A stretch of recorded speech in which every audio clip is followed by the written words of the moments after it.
Hurry up and capture him. If you can catch him, it'll give you an award for best capture.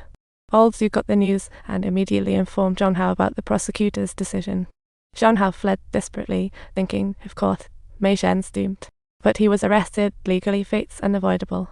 On the way to the police station, Zhong made a bold decision. He started mocking the driving cop. Hey, what are you still doing here? Still here? Waiting for your mom to pick you up. Your driving skills are really amazing. You definitely deserve a driver's license for this. You guys really are something. Make sure your family is ready for a bonus. Hurry up. Is there anyone here who can guide me? Move aside, move aside. Prove where I am. We already got out.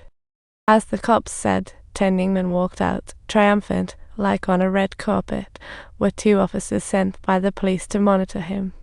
The 2 followed Yingmen to the subway station, but at boarding, the male cop got stuck at the door. Talk about unfortunate. He went home alone as Zhong sprinted desperately to Wanjiandong. Taxis seemed invisible, refusing to stop. He had to run for his life. The scene shifts to the villa, where Mei Zhen breaks free, leaping like a superhero out the window. Finally escaping this horror zone, she dashed down the alley, only to find no one around. Felt like being in a horror movie. Suddenly, spotting a corner store, she rushed in for help. Please, call the cops. The shopkeeper almost dropped her soy milk at the sight of Mei Zhen drenched in blood. Mei Zhen called Zhong, but he was too busy sprinting to hear the phone ring. Subtitles, she fainted after the voicemail. Meanwhile, Ming got off at the villa's nearby alley. The lady cop kept following. Ming escaped the smoke river, realizing he was out of smokes, and passed by the corner store. He entered the shop to ask the landlady for cigarettes, and after hearing about Mei Zhen's harrowing encounter, he was completely terrified and promptly told Ming everything, who then instantly realized that something was amiss.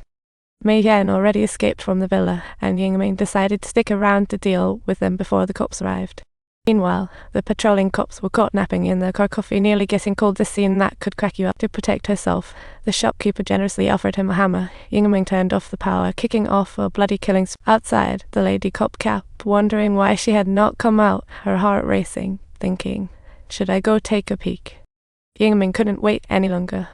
Zhong arrived at Mei Zhen's car, wondering, where did everyone go? Meanwhile, Mei Zhen had woken up, hearing Ming call her name, trembling in terror, completely frozen. Mei Zhen could not escape from Ming's grasp.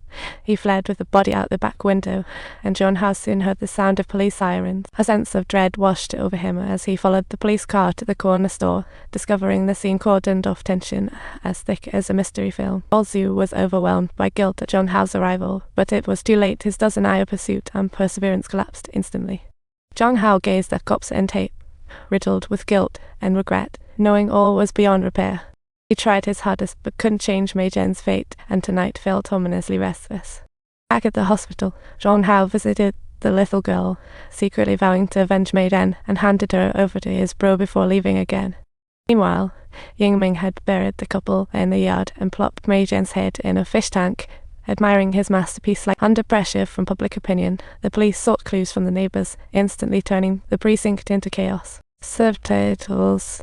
Zhong went back to the convenience store where the crime occurred, gazed at the phone lying on the ground, and then recalled Mei Zhen's voicemail message. The sound of her desperate sobs only made him even more furious. Filled with guilt, he glanced outside, and the distant red cross reminded him of the car owner's calendar. Marked on it was Wanjuan Church. Zhong headed there searching for clues, only to find the statue there was drawn by Ming. The person in charge said the statue was funded by Pio and carved by Ming, making Zhong more anxious. Himself, Zhong arrived at the Pio Foundation residence, found no one, and used a set of keys to open the villa, clearly breaking in. As soon as he entered the yard, he bumped into Ming, who was about to leave. Zhong couldn't contain his rage. He forcefully dragged him inside. Ming stabbed Zhong's leg desperately, but he ignored the pain, fighting fiercely and leaving Ming defenseless. From entrance to living room, they fought till Zhong Hao saw Mei Zhen's head in the tub, paling instantly. In a fleeting moment of stupefaction, Ying skillfully wielded the club and successfully knocked Zhong Hao down to the ground. It was indeed an impressive feat. Zhong Hao finally managed to win, but when he raised the hammer to avenge Mei Zhen, the police showed up just in time. Zhong Hao, you really have stirred up a hornet's nest here. What exactly on earth are you doing here, Zhong Hao? Hurry up and get up, Zhong Hao. Hurry up, Zhong Hao. This isn't the time to be sleeping at home. This ending is breathless and infuriating, like a Universal Studios blockbuster watched helplessly. In the end, the police unearthed 12 bodies from the villa's yard. A long-standing killing spree finally wrapped up. At the very end of the film, the mayor, recovered from the ordeal, left questioning no reporter's presence amazing. He saw Zhong Hao blooded, returned to the hospital. His staff feared another attack on the mayor. Everyone stayed for the ending. Don't forget to subscribe.